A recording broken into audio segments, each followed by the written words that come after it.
क्या क्वेश्चन दे रखा है? 2 वर्ष बाद बी की आयु 21 वर्ष होगी। 5 वर्ष बाद ए की आयु बी की 5/3 होगी। ए की वर्तमान आयु क्या?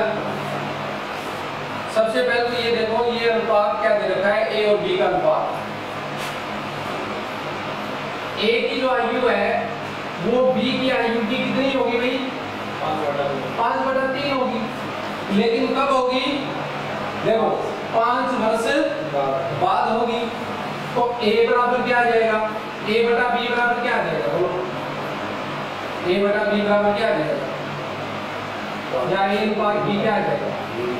5/3। यानी a अनुपात b क्या आ गया आपका? 5/3। ये जो अनुपात दे रखा है ये कब का है भाई? 5 साल बाद का है। कब का है? 5 साल बाद का है। अब देखो 2 वर्ष बाद बी की आयु 21 वर्ष होगी। 2 वर्ष बाद बी की आयु 21 वर्ष होगी। 2 वर्ष बाद होगी 21 वर्ष। तो आज कितनी है? आज कितनी है? वर्तमान आयु क्या है बी की? वर्तमान आयु बी की वर्तमान आयु कितनी है आज? बोलो 19 वर्ष है। कितनी है? 19 वर्ष है। अब ये जो अनुपात दे रखा है 5 वर्ष बाद का दे रखा है, तो 5 वर्ष बाद कितनी हो जाएगी? 5 वर्ष बाद बी की आयु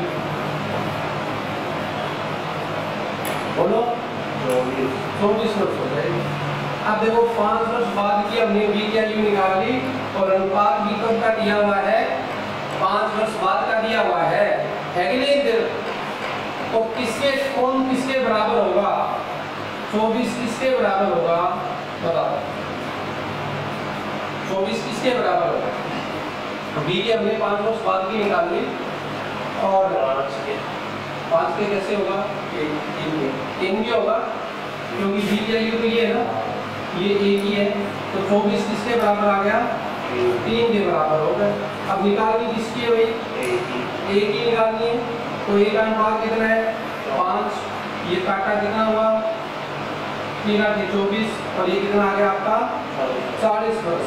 ये जो 40 वर्ष आयु आई है ए की, वो कब की आई है?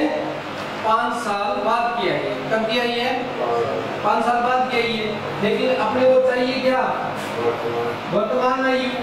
क्या चाहिए? वर्तमान आयु। तो वर्तमान आयु कितनी होगी भाई?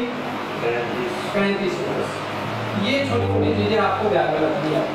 समझ में आएगा? बता दीजिए।